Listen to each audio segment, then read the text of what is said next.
Okay, so this was the format which we saw in the last lecture, investing activity. Clear? Okay, now after this we also saw that sometimes we might have to prepare the ledger. तो आपने जो 11th standard में laser पढ़ा था, याद है आपको 11th standard का डेप्रिसिएशन चैप्टर, उसमें हमने फिक्स्ड एसेट अकाउंट पढ़ा था. ओके, सो अगर हमें फिक्स्ड एसेट अकाउंट बनाना पड़ जाए तो उसके लेजर में टू साइड में और बाय साइड में क्या क्या जाएगा? See, assets carry debit balances, so obviously the opening balance is to balance brought down. We'll pick it up from the data, the information what will give you. Opening and closing balance will be given to you. And this fixed asset ledger is without provision for depreciation. Yes? So you have your opening or closing balance. उसके बाद, if you are selling an asset, what do you write? Buy bank, bank account debit to fixed assets, sale value लिखते हैं, correct? इसके बाद, on sale date, you have to take the depreciation if it's possible to get this. On sale date, you take the depreciation. अगर ये possible नहीं है तो we can take the total depreciation also. On sale date, we can get the loss or profit. Sale date पे profit और loss भी आएगा, ये सब सेल डेट पे होता है. Yes, correct. And then year end में you will take depreciation on the remaining assets apart from the asset what you have sold. Sometimes this and this is given together in the question. We don't have the segregation. Segregation है तो ठीक है, नहीं तो एक ही total amount ले लो year end में. तो हमारा मेन पर्पस क्या है यहाँ पे? मेन पर्पस हमारा यहाँ पे है टू बैंक की फिगर निकालना. Because this purchase of fixed asset will not be given to you in the question. तो ये हम क्या कर रहे हैं? Balancing figure find out कर रहे हैं. Clear है? And if sometimes if this is given to you, then depreciation might be your balancing figure. So depend करता है. लेकिन इस लेजर का पूरा आपको टू और बाय का फॉर्मेट पिक पैक होना चाहिए कि टू साइड में क्या क्या आता है, बाय साइड में क्या क्या आता है. Whenever you sell, it's bank to fixed asset. Whenever you purchase, it is fixed asset to bank. When you provide depreciation, it is depreciation to fixed asset. When there is a loss, it is loss to fixed asset. Profit होता है तो fixed asset to profit. हमने 11th standard में journal entries करी है, उसी को मैंने लेजर में कन्वर्ट कर दिया. And then opening balance and closing balance. ये आप बैलेंस शीट से पिक करते हो, ये आपको दिया होता है क्वेश्चन में. क्लियर? ये बना आपका लेजर फिक्स्ड एसेट का without provision which we studied the other day. आज हम सीखेंगे इससे आगे का same fixed asset ledger with provision for depreciation. Okay, so give the heading now all of you. यहाँ पे हमें फिक्स्ड एसेट अकाउंट अलग बनाना है और प्रोविजन फॉर डेप्रिसिएशन अकाउंट अलग बनाना है. So when provision for depreciation is given to you in the question specifically, you have to open this ledger. Okay? Provision for depreciation account का एक और नाम है, क्या बोलते हैं इसको? Accumulated depreciation. आप बेसिकली इस लेजर में डेप्रिसिएशन को क्या करते जा रहे हो? ईयर बाय ईयर accumulate करते जा रहे हो. And you reverse it on the date of sale.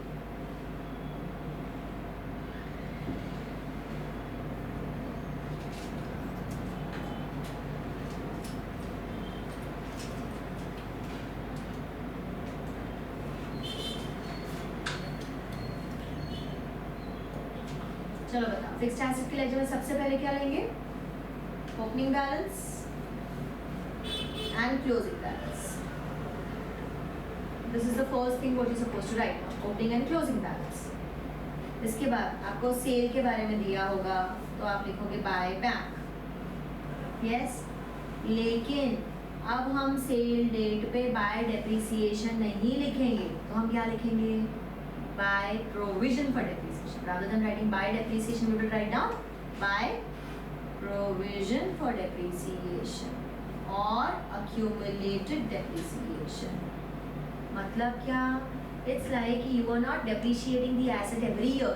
You're depreciating it only on the sale date. अब तक आप डेप्रिसिएशन को कहाँ पे इकट्ठा कर रहे थे? आप उसको इकट्ठा कर रहे थे प्रोविजन फॉर डेप्रिसिएशन में, and the moment you sold it you took it in the asset ledger, and then इसी सेल डेट पे इसका loss, by loss on sale to profit on cell,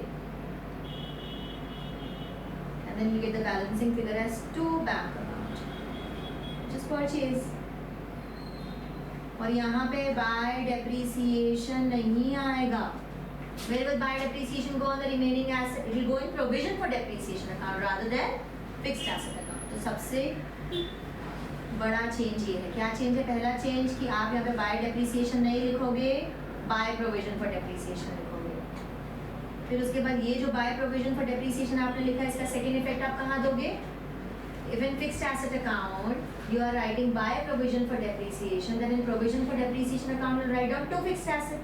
double entry book keeping system, तो लिखो यहाँ पे to fixed asset, correct. और जो year end में डेप्रिसिएशन होगा on the remaining assets, that won't go in fixed asset account now, that will go in provision for depreciation account. ठीक है, तो अभी देखो बताते कैसे करना है। देखो आप यहाँ पे सबसे पहले लोगे opening balance, by balance brought down, provision carries a credit balance. Yes, assets carry debit balance, provision is a liability, they carry credit balance. So opening balance credit में लिखोगे by balance brought down, तो इसका closing balance कहाँ लिखोगे? To balance carried down. उसके बाद यहाँ से आपने ले लिया second effect to fixed asset का। What is this to fixed asset? This is total depreciation up till the date of sale, sale तक का टोटल डेप्रिसिएशन। तो अगर आपको क्वेश्चन में डेप्रिसिएशन की फिगर नहीं दी होगी, you will get depreciation as your balancing figure, by depreciation balancing figure मिलेगा। तो देखो आपको दो लेजर में दो फिगर्स आ गई, एक लेजर में आपको डेप्रिसिएशन की फिगर आ गई और एक लेजर में आपको परचेज की फिगर आ गई। Clear?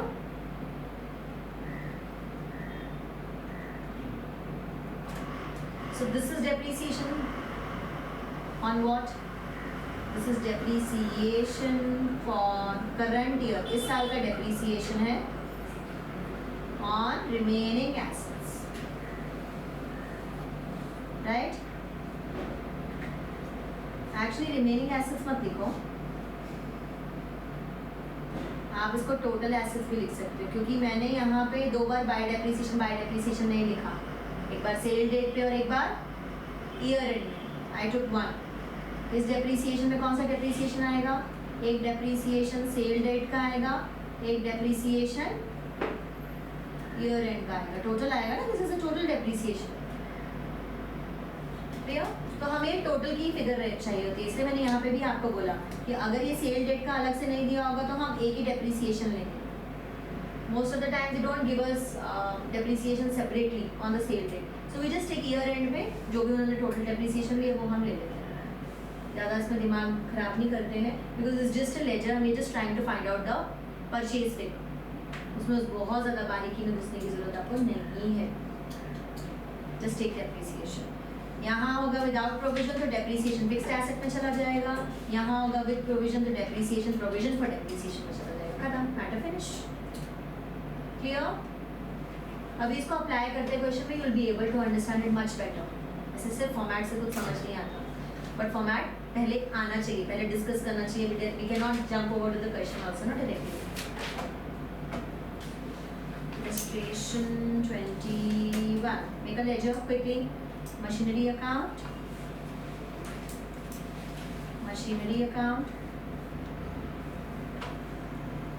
and provision for depreciation account.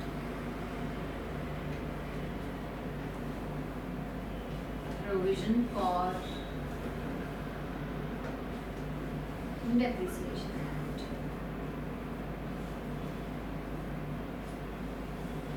Machinery account and provision for depreciation account. ठीक है? ओके, देखो क्या दिया, the balances in machinery account in accumulated depreciation account as on 31st March 2022 and 23 are given below. Same year है ना, तो मुझे बताओ ओपनिंग बैलेंस 22 होगा कि 23 होगा? 22। 31 मार्च 2022 पिछले साल का क्लोजिंग बैलेंस है, जो कि मेरा इस साल का ओपनिंग बैलेंस बनेगा। 31 मार्च 2023 इस साल का क्लोजिंग बैलेंस है। ओपनिंग बैलेंस ओपनिंग में लो, to balance brought down, this is your opening balance, by balance carried down, closing balance, round numbers. 2022 का जो बैलेंस है 5 lakh, that is your opening balance, और 2023 का जो बैलेंस है that is your closing balance which is 6 lakh. हो गया 5 lakh and 6 lakh. Yes, same thing with provision for depreciation, accumulated depreciation, we call it accumulated depreciation also, by balance brought down। 2 million लिखा कभी भी गलत हो जाएगा, बता 1,64,000।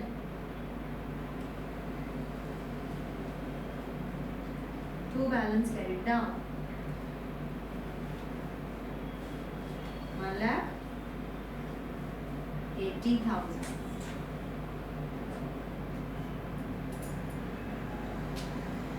Clear?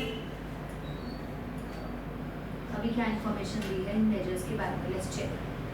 They have given us during the year a machine costing 1 lakh, a machine costing 1 lakh, जिसका accumulated depreciation अब तक कितना है 44,000 is sold for 30,000।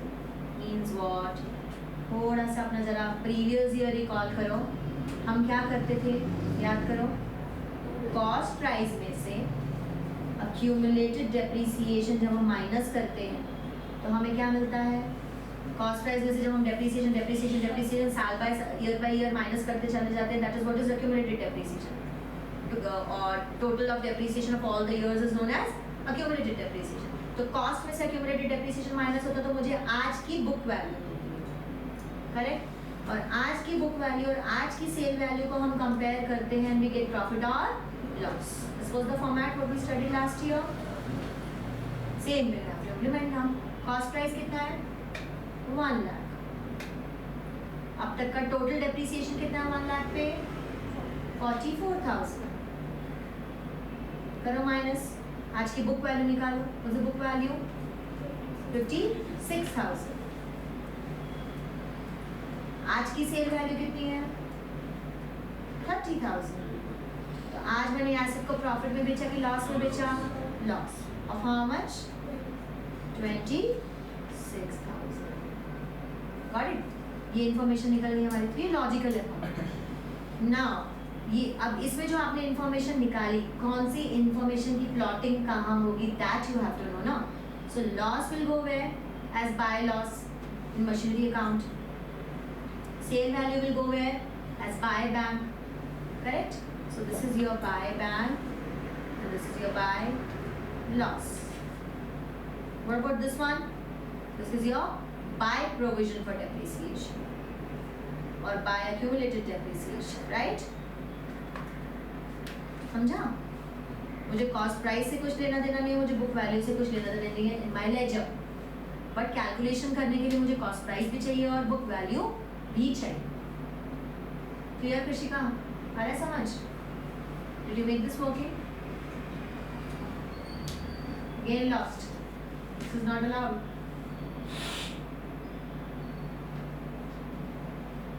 अब जाके ये डेटा पोस्ट कर दो लेजर में, consider it in the ledger. चलो जाओ लेजर में, write down your by bank, by bank, what is the sale value 30,000, by accumulated depreciation account कितना है 80? देखो दे रखा है ना क्वेश्चन में 44। We just found out loss, हमने कितना फाइंड आउट किया by loss on cell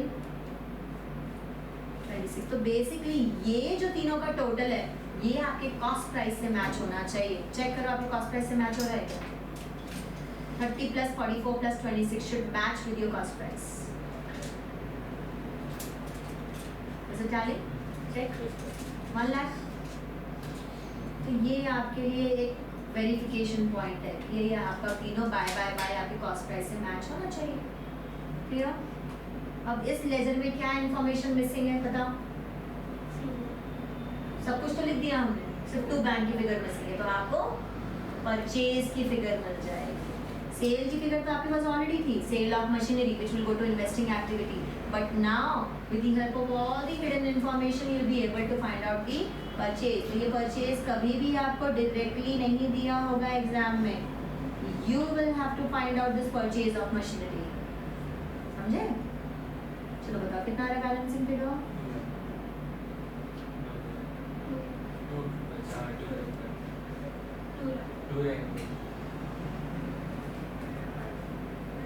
$7 lakh tally हो रहा है। ओके, अब ये जो accumulated depreciation इसका सेकेंड इफेक्ट लो, टू मशीनरी 44,000। यस, नाउ बताओ मुझे क्या मिसिंग है यहाँ पे प्रोविजन फॉर डेप्रिसिएशन में?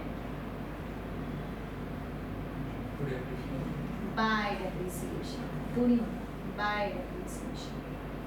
देखो ना, बाय साइड कम है ना, to side is 1,80,000 plus 44,000 which is more. कितना होगा?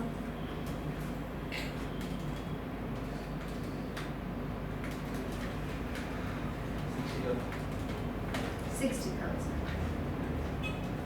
अरे बाय डेप्रिसिएशन कहाँ जाता है? This goes to operating activity. Okay, operating activity जो हमने परसों सीखा था। Right now I haven't taught you, some of you don't know the format of operating, will do it later, don't worry. अभी अपने को ऑपरेटिंग करना नहीं है, अभी हम इन्वेस्टिंग पे ही फोकस कर रहे हैं फिलहाल।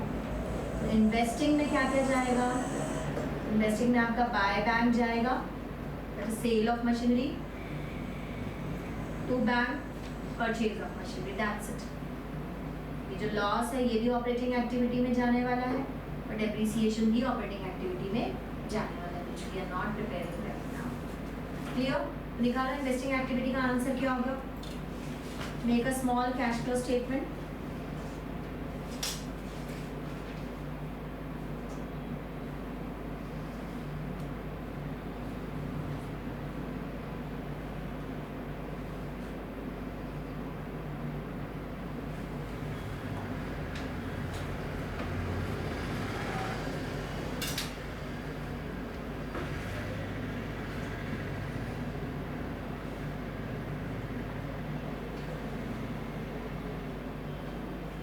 Cash flow from investing activity.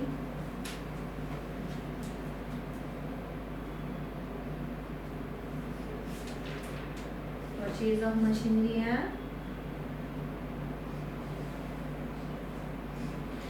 sale of machinery. Purchase of machinery कितना है? You just found out 2 lakh. Sale is 30,000.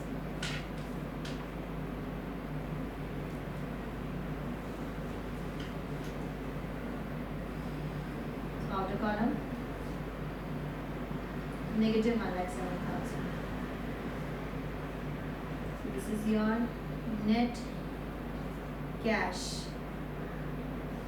used in investing activity. Net cash used in investing activity. Negative answer आता है तो used in लिखते हैं, positive answer आता है तो फ्लो लिखते हैं। बट आपको ये फॉर्मेट याद रखना पड़ेगा। Cash flow statement is just format based. If you know the format, और अगर आपको पता है कि कौन सी फिगर कहाँ से आ रही है, कौन से लेजर से आ रही है, सॉर्टेड, ज़्यादा दिमाग नहीं लगाना है इसमें। Okay, it's just completely ledgers and format based. Clear? अभी चलो एक क्वेश्चन खुद से ट्राई करो। बनाओ मशीनरी अकाउंट और provision for depreciation account, ISC specimen question paper 2018। उसमें आपको plant and machinery account, accumulated depreciation account और पेटेंट अकाउंट 3 बनाने हैं। अच्छा, तो वॉल्यूम 2 नहीं है, इससे पहले वाला कैसे किया? देखो, जिसको नहीं आ रहा है वो देखो करना क्या है। Illustration 22 it's given over there that we need to find out the cash from investing activity. Okay, cash flow. Plant and machinery is given to you, accumulated depreciation is given to you, patents are given to you, goodwill is given to you. 4 data आपको दिए। Plant and machinery की adjustment है, इसलिए plant and machinery account बनाना जरूरी है। Plant and machinery account बना रहे हैं इसलिए एक्यूमुलेटेड डेप्रिसिएशन अकाउंट बनाना जरूरी है। पेटेंट्स के एडजस्टमेंट नंबर 3 है इसलिए पेटेंट्स अकाउंट बनाना जरूरी है। Whenever there is a adjustment you have to prepare the ledger. Simple सा रूल है। क्या रूल है? एडजस्टमेंट है तो एग्जैक्टली। और गुडविल का क्या करोगे? गुडविल का ओपनिंग बैलेंस देखो कितना है 80,000, क्लोजिंग बैलेंस कितना है 1 लाख। गुडविल की वैल्यू इंक्रीज हो रही है by how much 20,000। So there is a purchase of goodwill. आपने परचेज करी है। अभी जस्ट मैंने आपको फॉर्मेट में दिया, ये देखो क्या दिया फॉर्मेट में, purchase of intangible asset is an investing activity. तो purchase of goodwill should be your investing activity. Purchase of goodwill directly जाके आप फॉर्मेट में लिख दोगे, उसके लिए लेजर बनाने की जरूरत नहीं है, उसके लिए कोई एडजस्टमेंट नहीं है। इसीलिए समझा क्या? गुडविल की वैल्यू बढ़ेगी तो परचेज है, गुडविल की वैल्यू अगर कम होगी तो सेल नहीं होता, अमोर्टाइजेशन होता है। Amortization of goodwill. So whenever there is a decrease in goodwill, it is amortization. Whenever there is an increase in goodwill, it is amortization has got nothing to do with your investing activity, वो operating activity में जाता है। But अगर goodwill की value बढ़ रही है, खुद लॉजिकली सोचो कि आप बिजनेस कर रहे हो, आपका पिछले साल गुडविल की पिछले साल की बैलेंस शीट के हिसाब से गुडविल की वैल्यू थी 80,000। इस साल मेरी बैलेंस शीट के हिसाब से गुडविल की वैल्यू 1 लाख है। तो मुझे क्या दिख रहा है अपरेंटली? गुडविल बढ़ गया। ओके, इसका मतलब मैंने गुडविल और खरीदा या मैंने मेरे बिजनेस का गुडविल बनाया, मैंने रेपुटेशन बनाई। तो हम उसको क्या ट्रीट करते हैं? Purchase of goodwill investing activity में जाके लिख देते हैं सिर्फ। और अगर गुडविल की वैल्यू कम हो गई तो मतलब गुडविल डेप्रिशिएट हो गया, अमोर्टाइज हो गया। ओके,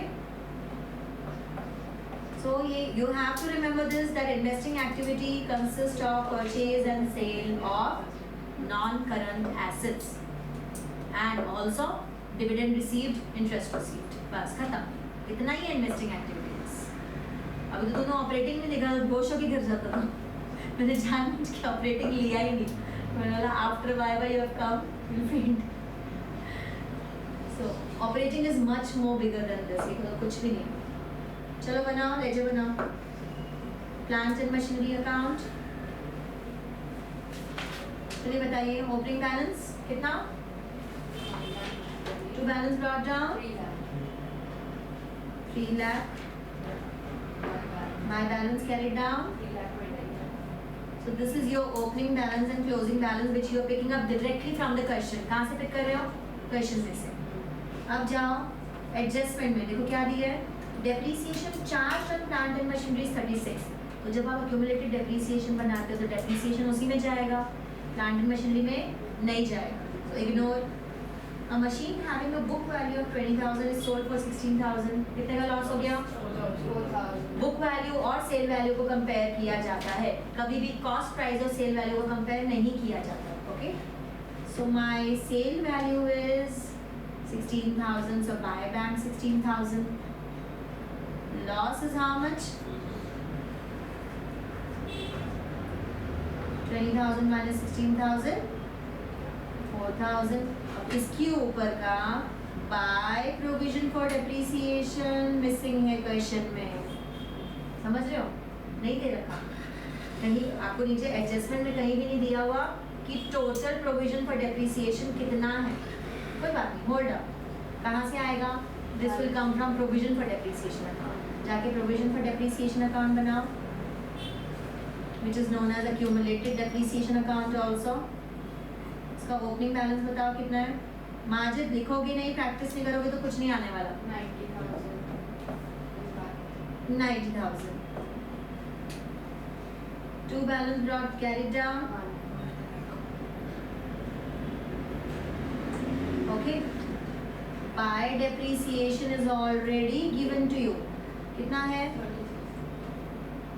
तो अपना फॉर्मेट के हिसाब से देखो, या तो ये बैलेंसिंग फिगर आ सकती है या तो ये बैलेंसिंग फिगर आ सकती है। ये आएगी तो क्या है? By depreciation.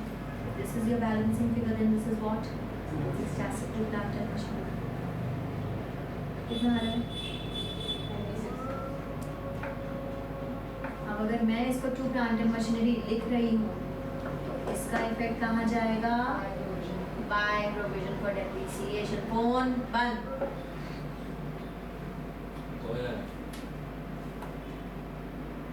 मुझे बाद में नहीं बोलना कि मैम मुझे चैप्टर समझ नहीं आया, I am not going to listen to it.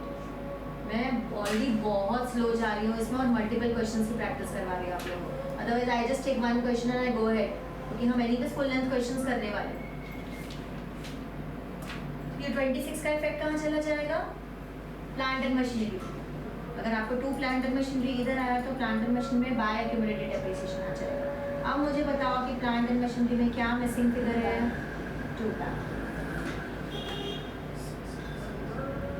कितना आ रहा है? 66,000। चलो एक एक आइटम आइडेंटिफाई करो। 2 bank is an investing activity, by bank is investing activity, that's it. Anything else? और कुछ इन्वेस्टिंग एक्टिविटी नहीं है। इन्वेस्टिंग एक्टिविटी में सिर्फ इन्वेस्टमेंट आते हैं। अब बताओ पेटेंट का लेजर बनाओ। चलो my patent is also important क्योंकि उसमें एडजस्टमेंट है। ये वही लेजर है जो आपने 11th स्टैंडर्ड में सीखे, nothing different you are studying. Patent का ओपनिंग बैलेंस कितना है? 2,60,000। पेटेंट का क्लोजिंग बैलेंस कितना है? 1,40,000। अब देखो पेटेंट में क्या आ रहा है। इस साइड का कुछ डेटा अवेलेबल है आपके पास कि इस साइड का कुछ डेटा अवेलेबल है? Check. Patents have a book value of 80,000 was sold for 1,10,000। आपको बाय बैंक दिया। कितने का पेटेंट बेचा आपने? 1,10,000। Profit on cell. Very good, profit पे बेचा। तो प्रॉफिट ऑन सेल कितने प्रॉफिट पे बेचा? सॉरी 30,000। इट्स गिवन ना। 80,000 का पेटेंट आपने 1,10,000 में बेचा तो कितने का प्रॉफिट कमाया? 30,000 का प्रॉफिट कमा लिया। 30,000 is your profit, profit on sale account. Now check where is the balancing figure coming? Which side? By. So buy side में अगर balancing figure आएगी तो ये क्या होगा?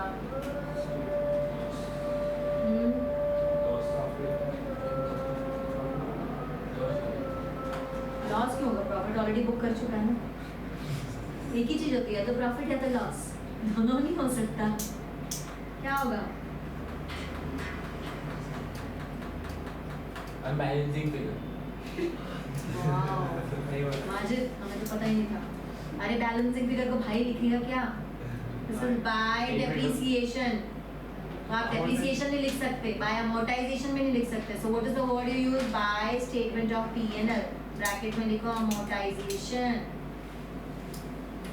सी जैसे आपकी फिक्स्ड एसेट, जैसे आपने प्लांट एंड मशीनरी बनाया और उसमें लिखते हो ना बाय प्रोविजन फॉर डेप्रिसिएशन या फिर बाय डेप्रिसिएशन। सिमिलरली पेटेंट्स में भी आता है, बट हम कौन सी टीम बट पेटेंट्स में हम बाय डेप्रिसिएशन नहीं लिख सकते बिकॉज पेटेंट्स के ऊपर जो डेप्रिसिएशन होता है हम उसको अमोर्टाइजेशन बोलते हैं and we do not create a ledger by amortisation also. ऐसा कोई लेजर नहीं होता, तो इसलिए हम बोलते हैं बाय स्टेटमेंट ऑफ P&L। ठीक है। So this goes to your operating activity. This also goes to your operating activity. Investing activity में क्या आएगा? Buyback. Investing activity. Investing activity में हमेशा 2 बैंक buyback आता है। सिंपल सा फंडा है, ज़्यादा दिमाग नहीं लगाना आपने। पैसा आ रहा है, पैसा जा रहा है। 2 बैंक buyback, परचेज से खत्म। फिक्स्ड एसेट खरीदा कि फिक्स्ड एसेट बेचा, पेटेंट खरीदा कि पेटेंट बेचा, गुडविल खरीदा कि गुडविल बेचा। गुडविल बेचना लेकिन इन्वेस्टिंग में नहीं आता, वो अमोर्टाइजेशन में जाता है। ओके, गुडविल हमेशा परचेज होता है, गुडविल कभी भी सेल नहीं होता, गुडविल अमोर्टाइजेशन होता है। लेकिन गुडविल बेचते हैं नहीं, तभी तो बोल रहे ना गुडविल बेच नहीं सकते, कम हो जाता है ना। कम होता है ना। पिछले साल अगर 1 लाख है, इस साल अगर 80,000 है तो मतलब गुडविल अमोर्टाइज हो गया 20,000, सेल नहीं हुआ। लेकिन पेटेंट के केस में वैसे नहीं होता। ओके, अभी पेटेंट के केस में सेल भी हो सकता है but only if they give you specifically. अगर पेटेंट में आपको दिया होगा ओपनिंग बैलेंस 1,50,000 और क्लोजिंग बैलेंस दिया होगा 1,30,000, so this is not sale of patent. आप अपनी मर्जी से अज्यूम नहीं कर सकते कि पेटेंट सेल कर रहे हो। No, this is amortisation only, this is depreciation only. Similarly goodwill में भी आप उसको अमोर्टाइजेशन ही समझते हो, आप उसको सेल नहीं बोलते कभी। जब तक वो आपको सेल नहीं देंगे आप अपनी मर्जी से नहीं ले सकते, अलाउड ही नहीं है। ओके, हाँ, पर पेटेंट कॉन्ट्रैक्ट है ना, तो वो patent is not a contract. Patent is basically a right. You are buying a license from the government wherein you are registering your name for a particular item what you have made. Suppose मैंने कोई machinery बनाई तो मैंने उसका patent करा के लिया उसके डिजाइन को और उस मशीनरी को, ताकि उस डिजाइन को कोई कॉपी ना करे। ऐसा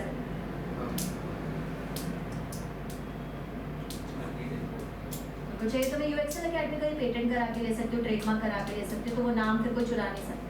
क्योंकि मैंने अभी तक कराया नहीं है, बट कराना है। मेरा केस चुरा नहीं करेगा। अभी बहुत टाइम है उसको, तब तक हो जाएगा पेटेंट। एक्चुअली पेटेंट के लिए जीएसटी नंबर चाहिए, मैंने निकाला नहीं है जीएसटी नंबर। क्लियर है? नीरज सर ने निकाला नहीं तो मैंने भी नहीं निकाला रात से।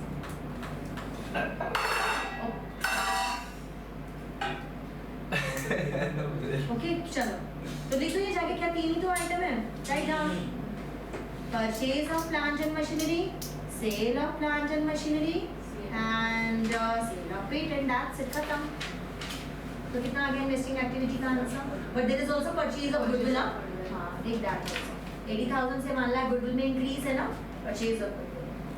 कितना आ रहा है आंसर? नेट कैश फ्लो और net cash used in positive. So net cash flow from investing activity. चलो लिखो भाई जल्दी। कृषिका कहाँ है cash flow statement? Ajit cash flow statement ledger show the ledgers. I can't see any. I cannot see you writing in the entire lecture. I wrote ना, ask me. I wrote उसको क्या पूछ रहे हो? नोट लिखा ना, I wrote ना। तो मैं okay, inflow positive, outflow negative. So आपने लिखा purchase of goodwill, सबसे पहले तो 1 लाख minus 80,000 bracket में 20,000. Then you have purchase plant and machinery. कितने का परचेज किया plant and machinery? 66,000, again negative. Then sale of plant and machinery, कितने का सेल किया?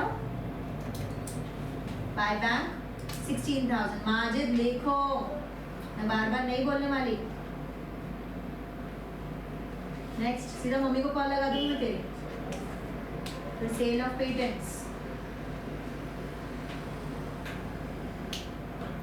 1,10,000। चलो कितना आ रहा है ये? 40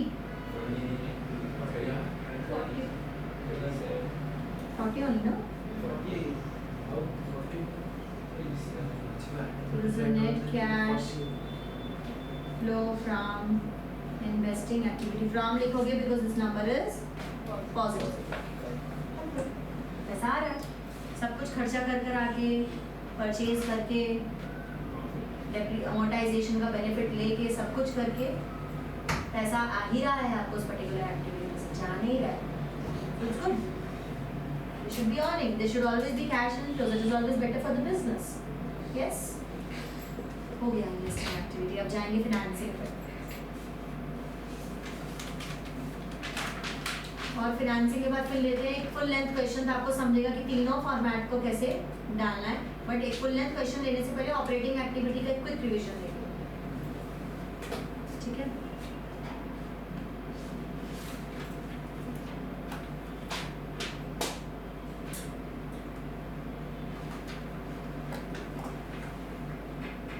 Done? Okay, now write down cash flow from financing activities.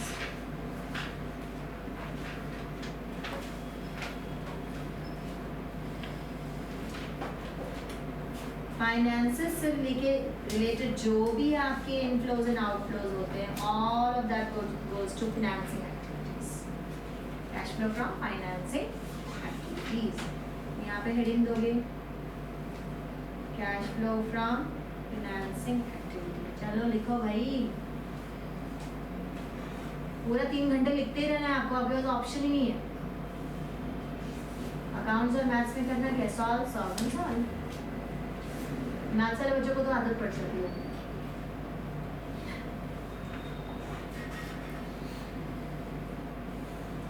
Okay चलो सबसे पहले क्या लेंगे, let's start with the beginning of the financial statement. Financial statement की सबसे पहली आइटम क्या होती है, शेयर कैपिटल। और इक्विटी एंड लायबिलिटी में पहली आइटम क्या है, share capital, share holders funds में। तो that is what is your financing activity. अब तक हमने ऑपरेटिंग में या इन्वेस्टिंग में कहीं शेयर कैपिटल को लिया नहीं लिया ना, क्योंकि वो फाइनेंस से रिलेटेड है।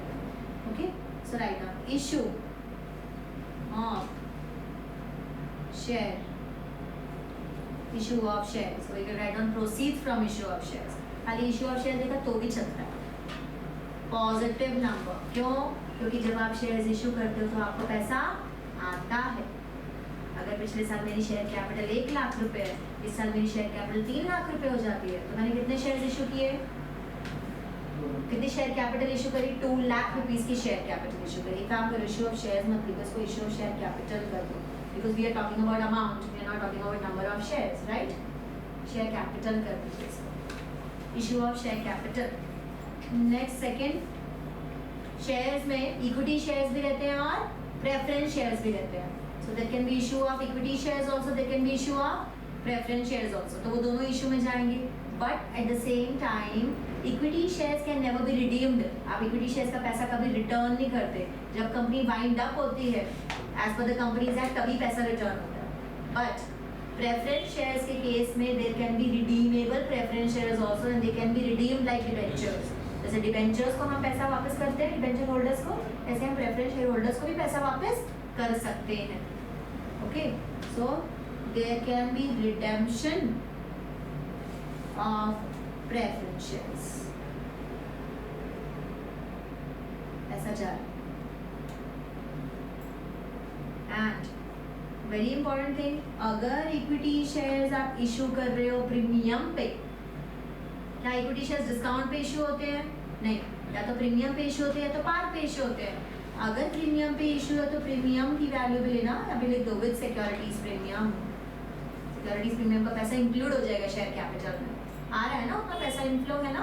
सो there is securities premium, take that. And if the redemption of preference shares is happening at a premium, you take it along with premium. यहाँ पे भी विद प्रीमियम हो सकता है। See, redemption can always happen at premium, but redemption can never happen at a discount. नहीं तो आप business ही बंद कर दो फिर, अगर आपको रिडम्पशन डिस्काउंट पे करना है तो शेयर होल्डर्स कभी नहीं अग्री करेंगे डिस्काउंट पे पैसा वापस लेने के लिए। आपको हमेशा प्रीमियम पे ही रिटर्न करना पड़ता है, तभी तो शेयर होल्डर्स को कुछ रिटर्न मिलेगा, प्रॉफिट मिलेगा, तभी तो उनको कुछ फायदा होगा ना। Otherwise why will investors invest your company, invest in your company, no.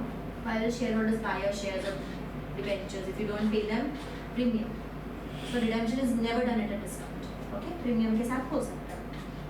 Next इसके बाद नेक्स्ट आइटम क्या रहती है, रिजर्व्स एंड सरप्लस की। तो रिजर्व्स एंड सरप्लस में जितनी भी आइटम्स हैं वो कहाँ जाते हैं, वो आपके ऑपरेटिंग एक्टिविटी में चले गए या फिर वो पैट में जाके ऐड बैक हो गए। That is got nothing to do with your financing activity, reserves and surplus हो गया, share capital, reserves and surplus. उसके बाद नेक्स्ट लॉट रहता है नॉन करंट लायबिलिटीज या main head. Non current liability जो हमारा मेन हेड है उसके 4 सब हेड क्या है, लॉन्ग टर्म बोरोइंग्स, वो आएगा। ओके लॉन्ग टर्म बोरोइंग पे आते हैं। लॉन्ग टर्म बोरोइंग में अगर हमने डिबेंचर्स इशू किए, सो इशू ऑफ डिबेंचर्स आ सकता है। And debentures can be issued at par, debentures can be issued at discount, debentures can be issued at premium. तो डिस्काउंट पे होगा तो डिस्काउंट का पैसा माइनस हो जाएगा, प्रीमियम हो जाएगा तो प्रीमियम का पैसा प्लस हो जाएगा। ओके तो ये इनफ्लो है। एंड लॉन्ग टर्म बोरोइंग में डिबेंचर्स के साथ और क्या आता है, bank loan, term loan. So there can be increase in bank loan, अगर इंक्रीज हुआ तो positive, there can be decrease, decrease का मतलब repayment of bank loan. Correct है कि नहीं? डिबेंचर्स भी इशू कर सकते हो, बैंक लोन भी ले सकते हो, या बैंक लोन रिपे भी कर सकते हो। All of these are your what? Long term borrowings. Again financial statement के हिसाब से जा रहे हैं। आप नोटिस करोगे कि आपकी जो बुक 2 है that is completely based on financial statement. अगर आपको फाइनेंशियल स्टेटमेंट नहीं आती, आपकी बुक 2 वीक रह जाएगी। Similarly book 1 is complete with the partnership act. अगर आपका पीएनएल अप्रोप्रिएशन स्ट्रांग नहीं है, आपको ये नहीं पता कि कैपिटल अकाउंट कब बनाते हैं, करंट कब बनाते हैं, बेसिक्स आपके वीक हैं, आपको ये नहीं पता कि एडमिशन में रिवैल्यूएशन अकाउंट क्या बनाते कैसे करते हैं, then forget about retirement and death also. And most of the dissolution also you won't get if your basics, if your first chapters and few chapters are not clear.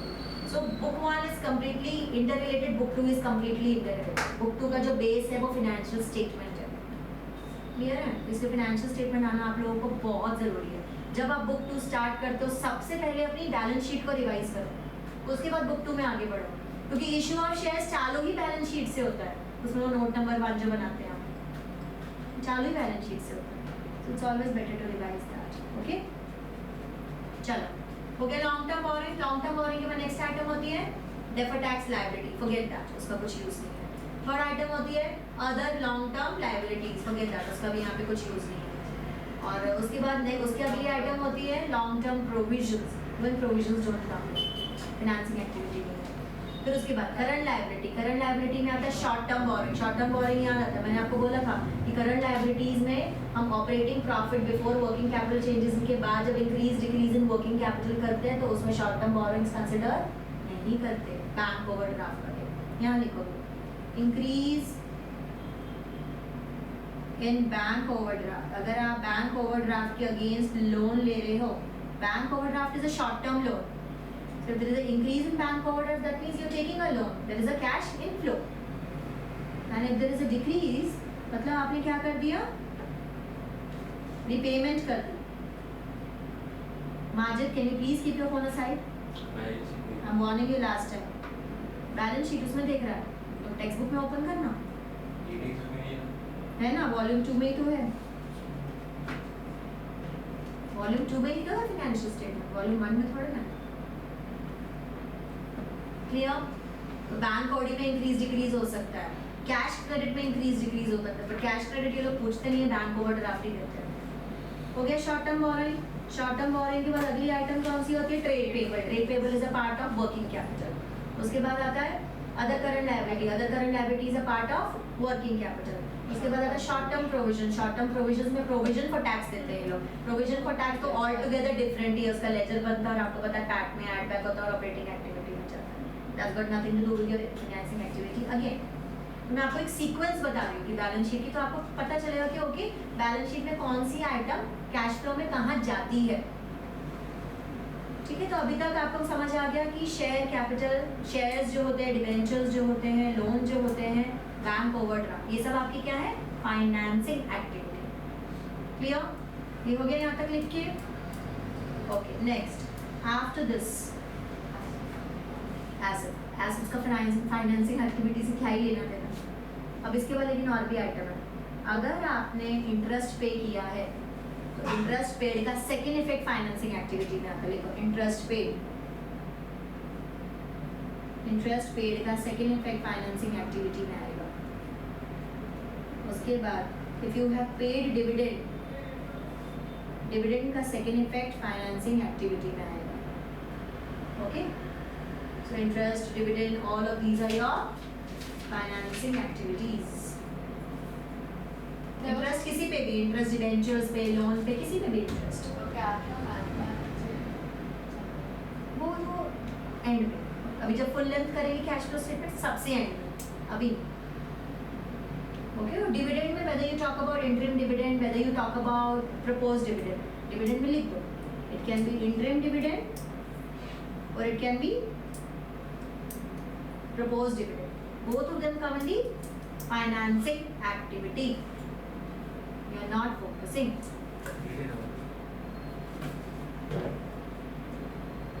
हो गया। मैंने आपको redemption बोला, डिबेंचर्स का redemption नहीं बोला, लिख लो लिख लो। यहीं पे इशू ऑफ डिबेंचर्स जहाँ लिखा है ना, वहाँ पे रिडम्पशन ऑफ डिबेंचर्स भी लिख लो, so you'll remember.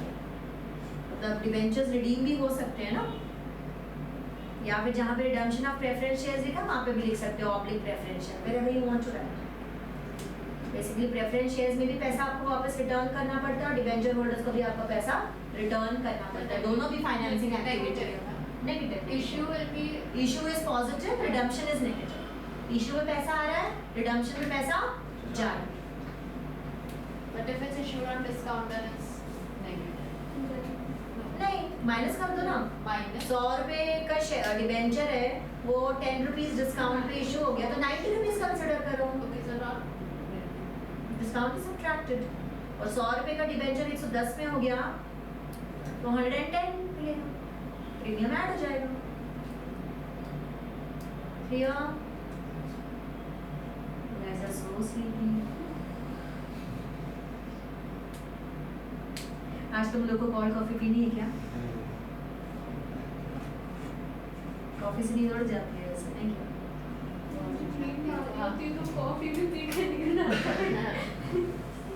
वो तो है. A lot of people say रात को कॉफी मत पियो, नींद नहीं आती. मैं तो कॉफी पी के सोती हूँ, मैं फिर भी सो जाती हूँ. हाँ, बड़े अच्छे से सो जाती हूँ. मैं तो कॉफी पी के सो जाती है. जब कैफीन बहुत बार पीते तो आदत लग जाती है. Then it doesn't harm. नहीं, ऐसा कुछ नहीं. अगर जैसे दिन भर नहीं पिया, कभी कभी होता है ना कि चलो मन करता है रात में कॉफी पीने का, when it's cold, but then after that you feel sleepy. ऐसा मतलब लगता नहीं है कि you're not sleepy ऐसा. बस थोड़ी देर के लिए वो ऐसा जाग जाता है. ठीक है, done. And then you can take the total here, and then if this is positive again, net cash flow from financing activity. If it is negative, net cash flow used in क्या बोल रही है financing activity. क्या हुआ? आदित्य मतलब break. Okay, चलो illustration 30 पे आप investing activity. इन्वेस्टिंग और फाइनेंसिंग दोनों करना है. तो क्वेश्चन में पहले ट्रेस करेंगे कि कौन सी आइटम कहाँ जाएगी. You all have the text book with you? No, I have अच्छा, जिसके पास टेक्स्ट बुक है पेंसिल ले लो हाथ में और पेंसिल से मार्किंग करो. चलो फोन साइड पे रखोगे थोड़ी देर के लिए. आ जाओ. Equity share capital. Equity share capital में आपको क्या इंक्रीज दिख रहा है? Can you see? 12 lakh से there is an increase to 15 lakh. So ये जो 3 lakh rupees increase है, this is due to what? This is due to issue of equity shares, new shares. So issue of equity share capital 3 lakh. तो वहाँ पे लिख दो जाके FA, financing activity FA. Equity share capital के आगे FA लिखिए. Then debentures. Can you see there is an increase in debentures also? So there is definitely issue of debentures. वहाँ लिखिए FA. Then there is securities premium account. 10,000 से 50,000 से premium increase हो रहा है. Then definitely इसका मतलब ये है कि या तो डिबेंचर्स या तो इक्विटी शेयर्स किसी ना किसी के साथ प्रीमियम आपको आया for sure. Will wait for the adjustments to come. Adjustment में डेफिनेटली मेंशन होगा किसके साथ प्रीमियम आया है. Then plant and machinery.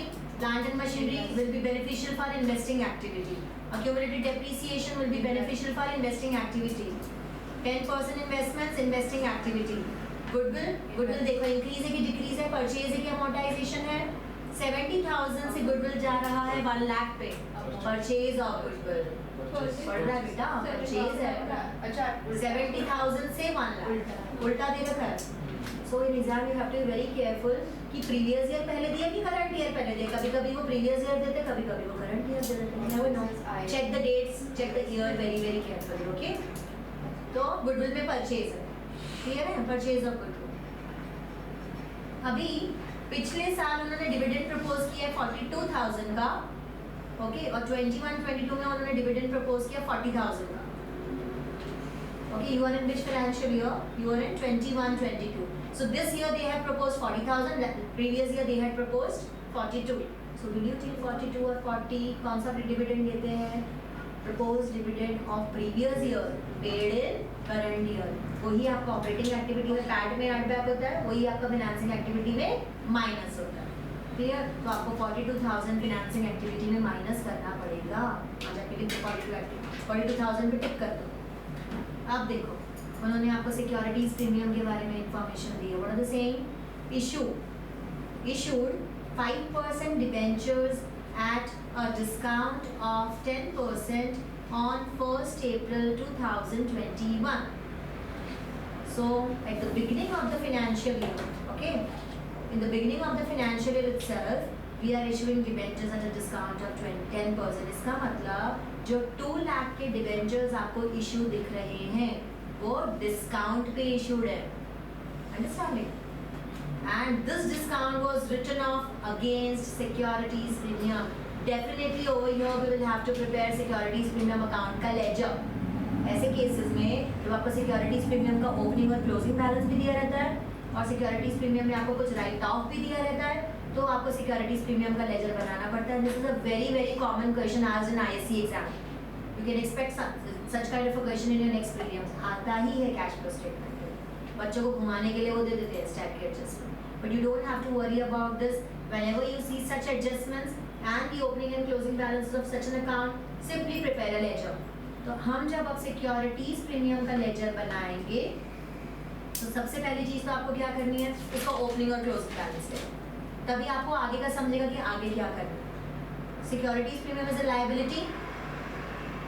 Liability में दिखाते हैं इनकम है हमारी, तो ओपनिंग बैलेंस क्या होगा, bye balance brought down into balance carried down, है ना. क्रेडिट बैलेंस होगा. कितना है ओपनिंग बैलेंस सिक्योरिटीज प्रीमियम का, चेक 10,000, क्लोजिंग बैलेंस 50,000. अब ये लोग क्या बोल रहे हैं कि जो डिस्काउंट का इशू ऑफ डिबेंचर्स है वो राइट ऑफ किया. मुझे ये बताओ कि राइट ऑफ की एंट्री क्या होती है.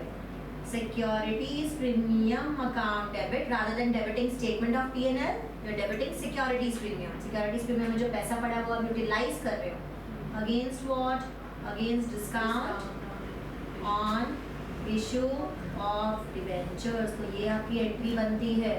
तो अगर ये मेरी एंट्री बनती है तो मुझे जाके कहाँ लिखना है, to side, to discount on issue of debentures. समझे?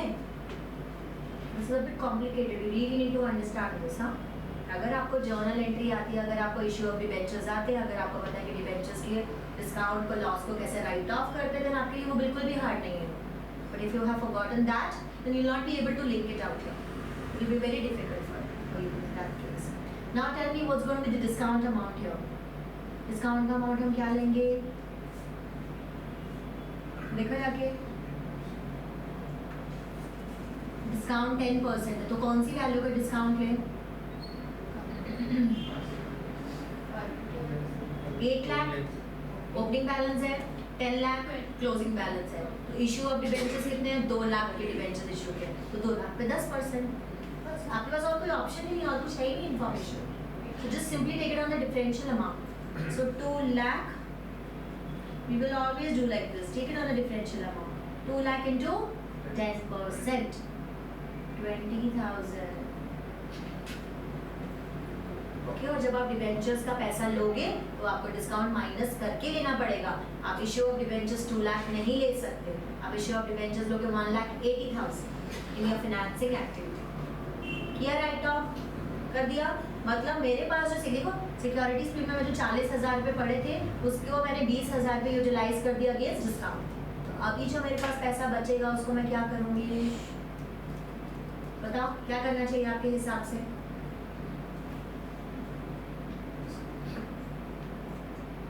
क्या अजम्पशन होगा कि हमने शेयर्स जब इशू किए होंगे तो प्रीमियम पे किए होंगे. That's your assumption. शेयर से रिलेट करोगे आप. डिस्काउंट तो हमें आ गया ना. तो हमें क्या समझा कि डिबेंचर्स जो है वो डिस्काउंट पे इशू हुए हैं, लेकिन अभी भी मेरा सिक्योरिटीज प्रीमियम में बैलेंस बच रहा है. कितना बैलेंस बच रहा है सिक्योरिटीज प्रीमियम में, 60,000 रुपये आपके पास सिक्योरिटीज प्रीमियम में बच रहा है. इसका मतलब हमने शेयर्स डिस्काउंट पे और शेयर्स प्रीमियम पे इशू किए होंगे. तो शेयर्स जब हम प्रीमियम पे इशू करते हैं तो उसकी एंट्री क्या होती है, शेयर अलॉटमेंट अकाउंट डेबिट और share application account debit to share capital to securities premium. Share allotment account debit to share capital to securities premium. या तो एप्लीकेशन के साथ होगा प्रीमियम या अलॉटमेंट के साथ होगा प्रीमियम, जो हमें नहीं पता. एडजस्टमेंट में देखो दे रखा है क्या, कहीं नहीं दे रखा. It's not given in adjustment number 2 और 3 आल्सो. तो simply you just write down ना by share application and allotment account. By default लिखो आप. ओके, ये अजम्पशन है हमारी. हमें नहीं पता एप्लीकेशन के साथ प्रीमियम है कि अलॉटमेंट के साथ प्रीमियम है. We don't know. So by share application and allotment account. जो हम लमसम में अज्यूम करते हैं। जब हम लमसम इशू करते हैं तो हम क्या बोलते हैं, bank account debit to share application allotment, share application allotment account debit to share capital to securities premium. Securities premium में क्या होगा, बाय साइड पे जाएगा कि नहीं। अच्छा, अगर किसी को समझ नहीं आया बाय एनी चांस तो मैं यहाँ पे लिख के दिखा देती हूँ, ठीक है, देन यू कोरिलेटेड। जब पैसा आता है आपको लमसम में तो आप क्या करते हो, bank account debit to share application and allotment account. Issue of shares हम सबको आता है, सबसे पहली एंट्री हम सबको आती है, isn't this your first entry. अब क्या करना है, share application and allotment account debit, इसको रिवर्स करते हैं कि नहीं करते हैं, to share capital to securities premium. अब हम कौन से लेजर में, हम सिक्योरिटीज प्रीमियम के लेजर में, सिक्योरिटीज प्रीमियम के लेजर में क्या लिखोगे, बाय एप्लीकेशन अलॉटमेंट अकाउंट खत्म। So by share application allotment account में बाय डिफॉल्ट आपकी जाएगी बैलेंसिंग फिगर। तो जब भी आपको सिक्योरिटीज प्रीमियम का लेजर दिया है, either this will be your balancing figure और this will be your balancing. तो आपको देखना पड़ेगा, एनालाइज करना पड़ेगा कि क्वेश्चन में क्या डेटा है, उस हिसाब से आपकी बैलेंसिंग फिगर बनेगी। क्लियर। तो इस क्वेश्चन में हमारे पास डिस्काउंट की इंफॉर्मेशन थी, डिस्काउंट के लिए हमने उसको यूटिलाइज किया, राइट ऑफ किया। So the balancing figure is shares issued at a premium. तो इसका मतलब आप जब शेयर्स इशू करोगे, प्रोसीड्स का पैसा लोगे शेयर्स का, जो देखो कितना ले रहे हो पैसा आप शेयर्स का, जाके देखो शेयर्स का कितना पैसा ले रहे हो आप। शेयर्स में इंक्रीमेंटल वैल्यू देखो 12 लाख टू 15 लाख। तो ये जो 3 लाख रुपीज है, दिस इज विदाउट प्रीमियम, इसके साथ प्लस 60,000 आप प्रीमियम का पैसा भी दे रहे हो। So what's your entry, your entry is like this, 3,60,000, 3,60,000, 3,60,000, जिसमें शेयर कैपिटल में आपको 3 लाख दिख रहा है और सिक्योरिटीज प्रीमियम में आपको 60,000 दिख रहा है। शेयर कैपिटल में आपको इंक्रीज कितना दिख रहा है, 12 लाख टू 15 लाख। तो वो 3 लाख कहाँ दिख रहा है आपको, शेयर कैपिटल में। और सिक्योरिटीज प्रीमियम में जो जस्ट अभी हमने क्रिएट किया 60,000 को आपको सिक्योरिटीज प्रीमियम में दे दिया, बट टोटल पैसा तो आपको 3,60,000 आ रहा है ना।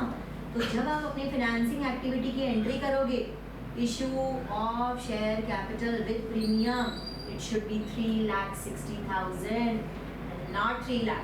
अगर आपने जाके उसको 3 लाख लिख दिया, गलत, नहीं मार्क्स। या अगर 3 लाख आप अलग लिख रहे हो तो उसके नीचे इमीडिएटली आपको लिखना पड़ेगा securities premium received on issue of equity shares, वो भी लिखना पड़ेगा। अंडरस्टैंड, समझा। Cash flow statement is going to be difficult 100%। ऐसे ही थोड़ा सा अतरंगी टाइप का ही आता है कैश फ्लो यूजुअली। हाँ, कुछ इजी आ गया अगर आपके अटेम्प्ट में तो अच्छी बात है। And one more thing, yesterday I met this teacher. चलो ये हो गया सिक्योरिटीज प्रीमियम का, ठीक है। बाकी अभी बनाना पड़ेगा अपने को प्लांट एंड मशीनरी का लेजर, एक्यूमुलेटेड डेप्रिसिएशन का लेजर, और अगर ज़रूरत पड़ी तो देखना पड़ेगा कि इन्वेस्टमेंट का लेजर बनेगा या डायरेक्टली हो जाएगा। इन्वेस्टमेंट में कोई एडजस्टमेंट नहीं दी है, 10% इन्वेस्टमेंट दिए तो वो 10% हम इंटरेस्ट ले लेंगे बाय डिफॉल्ट। इंटरेस्ट कभी भी लेजर में नहीं जाता है, okay. Interest on investment doesn't go to ledger. चलो बनाओ प्लांट एंड मशीनरी अकाउंट। अभी तो मैं आपको सिर्फ ये वर्किंग नोट्स ही दे रही हूँ, अभी तो हमने मेन वर्किंग चालू ही नहीं करी है। It's just your working notes. So working note 1 done, securities premium account. Working note 2, plant and machinery account along with accumulated depreciation। अभी जितना समझ आ रहा है उतना समझ के लो, वापस से रिवीजन में बाद में करना ही है कैश फ्लो वापस रिवीजन। बट अभी फिलहाल एकदम से नहीं कर पाऊंगी, अभी रेशियो एनालिसिस लेके थोड़े सैम्पल पेपर सॉल्व करेंगे, ओके। चलो ओपनिंग क्लोजिंग बैलेंस डालो fast. To balance brought down by balance carried down,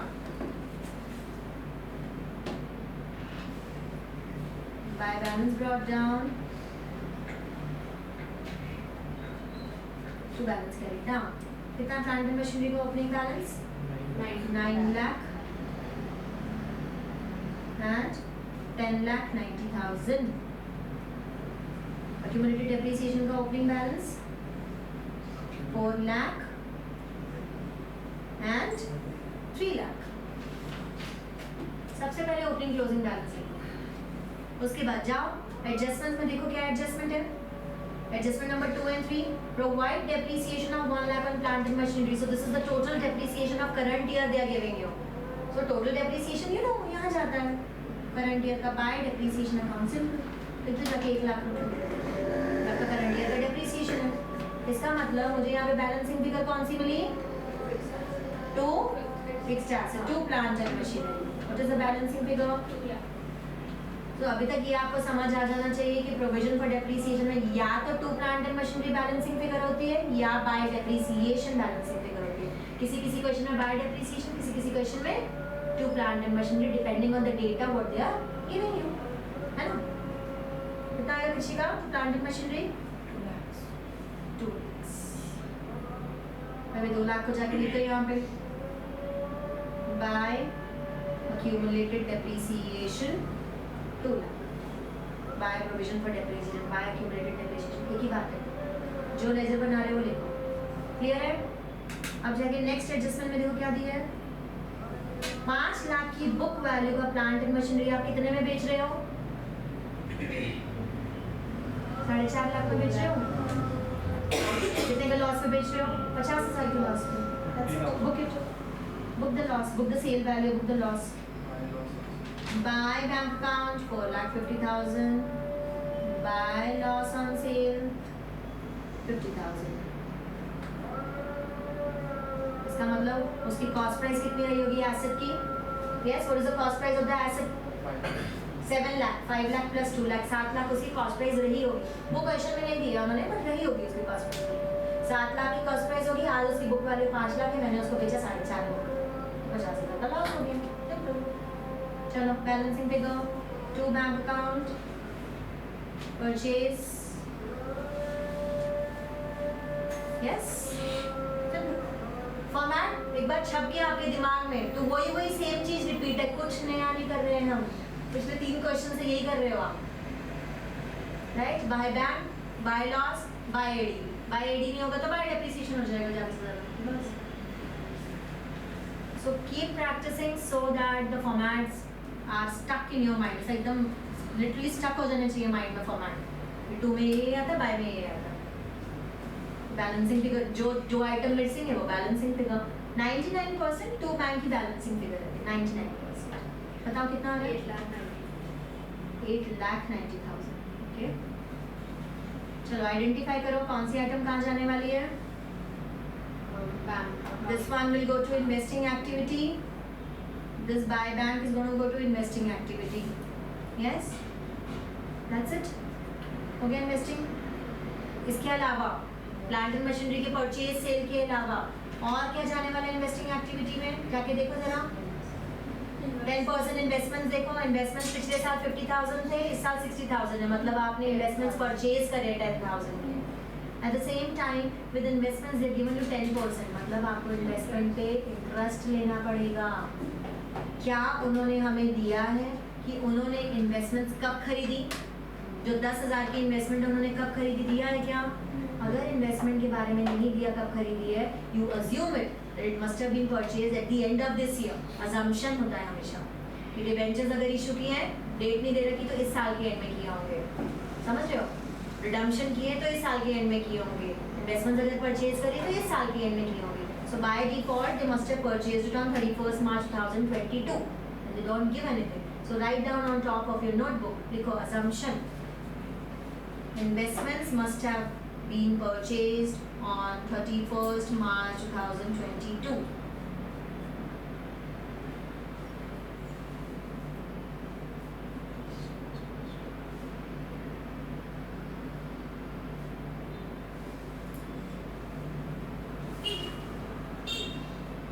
कुछ भी इंफॉर्मेशन नहीं है इन्वेस्टमेंट की, right? Okay, so now you tell me कि इन्वेस्टमेंट आप जो 10% इंटरेस्ट लोगे वो कौन से अमाउंट पे लोगे? 50,000 पे लोगे कि 60,000 पे लोगे? 60. Right, 60. Throughout the year 50,000 is outstanding, no? You are assuming that you are purchasing investment at the end of the year. ये assumption एक fixed assumption है. कभी भी आप फ्लक्चुएट मत करना क्वेश्चन बाय क्वेश्चन कि अरे कभी तो ये लोग ओपनिंग ले रहे, कभी क्लोजिंग ले रहे. No, you don't go as per that. We have to assume whenever date is not mentioned, it has to be end of this year. Simple सा लॉजिक है, हम कभी भी ओपनिंग नहीं ले सकते, हम हमेशा क्लोजिंग ही लेते हैं। हम अज्यूम करेंगे 31 मार्च 2022, तो अगर आज ही मेरी बैलेंस शीट का क्लोजिंग डेट है, आज ही मैं कुछ इशू कर रही हूँ या आज ही मैं कुछ रिडम्पशन कर रही हूँ, आज ही कुछ परचेज कर रही हूँ, तो उसके ऊपर इंटरेस्ट नहीं ले सकते आप, एक दिन के लिए थोड़ा ना लोगे। You have to take it on the opening balance which was outstanding throughout the year. So 50,000 was outstanding throughout the year. If we assume that investment must have been purchased on 31st March 2022, and if you are assuming investment is purchased on 31st March 2021, which is a wrong assumption, तो आपको फिर 60,000 पे लेना पड़ेगा, लेकिन वो assumption गलत है। हम कभी भी ऐसा assume नहीं कर सकते। आप किसी भी क्वेश्चन में जाके देख लो, हमेशा हमने क्लोजिंग में ही लिया है। ISC गाइडलाइंस के हिसाब से हम हमेशा ऐसे ही करते हैं, क्लोजिंग डेट पे ही लेते हैं, कभी भी ओपनिंग डेट पे नहीं लेते हैं। चलो सॉल्व करो फिर, good fast.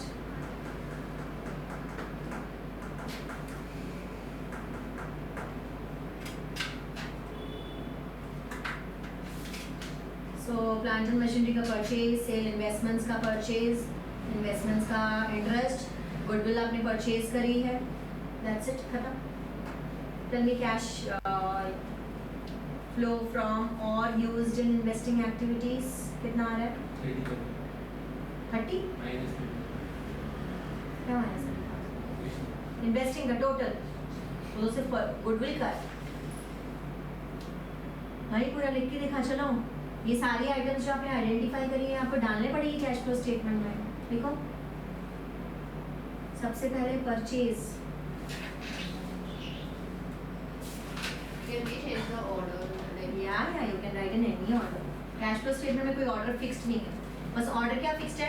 Operating, investing, financing. और ऑपरेटिंग का वो प्लस माइनस करके ऑपरेटिंग प्रॉफिट आता है, फिर वर्किंग कैपिटल आप किसी भी ऑर्डर में लिखो, दैट्स नॉट फिक्स्ड, उतना चलता है। So purchase of plant and machinery, sale of plant and machinery,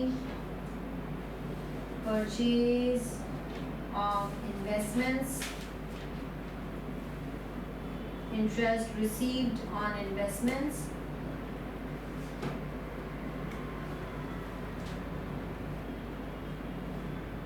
and then goodwill, purchase of goodwill।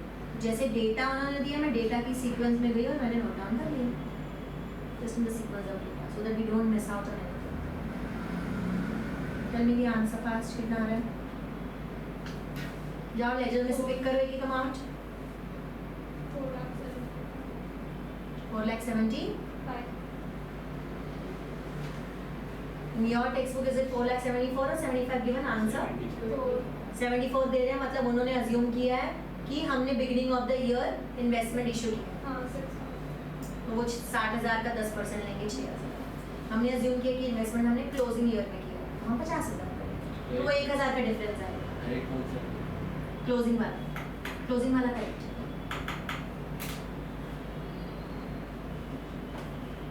वो आपको 1,000 का चेंज मिलेगा क्योंकि उन्होंने ओपनिंग में अज्यूम किया, हम क्लोजिंग में अज्यूम। नेक्स्ट फाइनेंसिंग एक्टिविटी ले लो। फाइनेंसिंग एक्टिविटी में issue equity share capital with securities premium, so 3 lakh plus 60,000, 3,60,000, yes. इसके बाद डिबेंचर्स का इशू हो रहा है कि रिडम्पशन हो रहा है? इशू हो रहा है। Issue of debentures at 10% discount. Debentures कितना? 2 लाख माइनस 10% विच इज 20,000, कितना हो जाएगा? 1,80,000। उसके बाद सीक्वेंस में जाओ, देखो सिक्योरिटीज प्रीमियम में हमने लिखा है बाय शेयर एप्लीकेशन अलॉटमेंट, तो वो हम यहाँ ले चुके हैं। फिर उसके बाद सीक्वेंस है हमारी plant and machinery, accumulated depreciation, 10% investment, goodwill छोड़ दो। डिबेंचर्स वो सारी आइटम्स इससे रिलेट नहीं करती है। डिबेंचर्स का याद रखना 5% डिबेंचर्स है, तो 5% you have to take the interest also whenever they give you the rate, चाहे वो इन्वेस्टमेंट्स हो चाहे वो डिबेंचर्स हो, जब भी आपके पास रेट अवेलेबल है आपको इंटरेस्ट लेना ही पड़ेगा, चाहे वो इनकम पे इंटरेस्ट हो चाहे वो फाइनेंसिंग एक्टिविटी का पेमेंट होगा तो फाइनेंसिंग एक्टिविटी में जाएगा, इनकम होगा तो इन्वेस्टिंग एक्टिविटी में चला जाएगा। क्लियर? देखो यहाँ पे interest on debentures, interest on debentures, debentures हमेशा फेस वैल्यू पे कैलकुलेट किया जाता है इंटरेस्ट। इंटरेस्ट कितना 5%, और आपने कितने के डिबेंचर्स इशू किए हैं? ओके, अगेन आप डिबेंचर्स पे इंटरेस्ट 1 लाख पे लोगे कि 10 लाख पे लोगे, इसके लिए आपके पास इंफॉर्मेशन अवेलेबल है, जाके देखो। कुछ इन्फॉर्मेशन नहीं होती तो आप अज्यूम करते कि हम 2 लाख का इशू करें 31 मार्च 2023 पे, लेकिन वो क्या बोल रहे हैं 22 सॉरी, वो बोल रहे हैं कि उन्होंने डिबेंचर्स इशू किए 1 अप्रैल 2021, मतलब beginning of the year it is 2 lakh, that means through out the year 10 lakh was outstanding. आप इंटरेस्ट किस पे लोगे? 10 लाख पे लोगे, 8 लाख पे नहीं लोगे। आपको डेटा देखना है, डेट देखनी है बहुत केयरफुली कि किस दिन इशू हो गया या किस दिन रिडम्पशन हो गया। Based on that you will decide your interest. जब डेट दी है तो बहुत अच्छी बात, जब डेट नहीं है तो क्या लोगे? Closing date, simple. 10 लाख कितना हो जाएगा? 50,000, है ना? ये जाएगा, पेड है। ओके, इसके बाद इंटरेस्ट पे कर दिया, इसके बाद जो पिछले साल का प्रपोज डिविडेंड है वो इस साल में पे कर दो, है ना? Propose dividend of previous year paid in current year, कितना पे कर दो पिछले साल का डिविडेंड? 42,000। तो इतना सब आपको याद रखना है कि ये प्रीमियम के साथ लेना है, ये डिस्काउंट के साथ लेना है, इंटरेस्ट भी लेना है। कोई भी एक आध आइटम छूटी तो आपका आंसर नहीं आने वाला। क्या सो रहे हो सब लोग? मैं आलसी, लेजीनेस की हद है। चलो बताओ आंसर कितना आया finally? 4,40,000. This will get accurate. Reason being that given us the date of issue of debentures. उसमें कुछ assumption हम करेंगे, ठीक है? Just last one more question and I'll leave you. खुद से करो।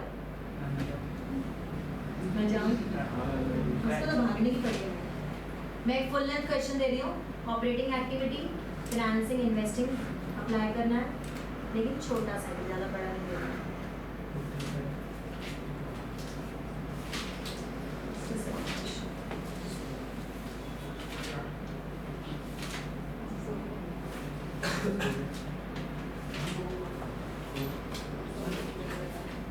Just half an hour more, maybe less than that.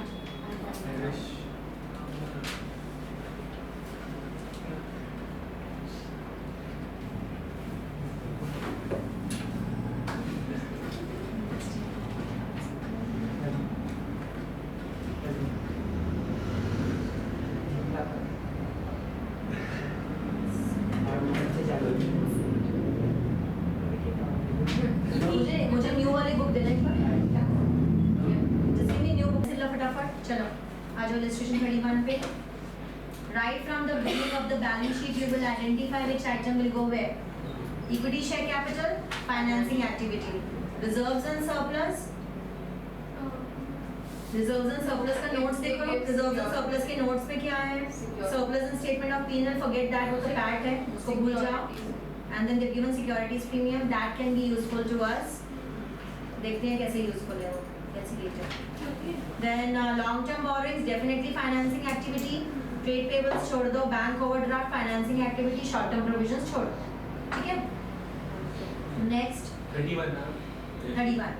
Assets anyways that will help you in investing activity and not financing activity. तो उसमें PPE जो है, PPE और intangible आपको ध्यान से देखना पड़ेगा कि वो इन्वेस्टिंग में जाएगा कि नहीं जाएगा। And then inventory, trade receivable, cash and cash equivalents, leave that. That's got nothing to do with your financing and investing. ऐसे बैलेंस शीट पूरी एनालाइज होनी चाहिए और आपको पोस्टिंग पता होनी चाहिए, कौन सी आइटम की पोस्टिंग कैश फ्लो स्टेटमेंट में कहाँ होती है। Once you know the posting, it is pretty easy. तो बेसिकली आपको PPE में मशीनरी का लेजर और एक्यूमुलेटेड डेप्रिसिएशन का लेजर बनाना पड़ेगा। Reason being first adjustment is related to machinery itself. तो मशीनरी का लेजर तो बनेगा ही बनेगा, एडी भी बनेगा अकाउंट। देन आपने बोनस शेयर्स इशू किए हैं आउट ऑफ सिक्योरिटीज प्रीमियम, सीधा बॉम्ब डाल दिया। ये वाली एडजस्टमेंट लास्ट एग्जाम में आएगी। ये जो एडजस्टमेंट है ना बोनस इशू की, ये लास्ट अटेम्प्ट में आएगी 2024 की अटेम्प्ट। और बच्चे most of them couldn't do it, उनको समझ नहीं आ रहे बोनस इशू का करें तो क्या करें। अगर प्रैक्टिस किया तो कर लोगे, अगर प्रैक्टिस नहीं किया तो मैसअप हो सकता है। कोई एडजस्टमेंट आप लास्ट मोमेंट क्रैक कर लेते हो, कोई एडजस्टमेंट ऐसी होती है कि अगर आपने उसको नहीं प्रैक्टिस की तो आप रिकॉल नहीं कर पाते। कर लो, ये एडजस्टमेंट इंपॉर्टेंट है, बोनस इशू वाली। उसके बाद डिवेंचर्स आपने इशू किए 31 मार्च 2024 को, तो उसी हिसाब से आप इंटरेस्ट लो। चलो स्टार्ट करो।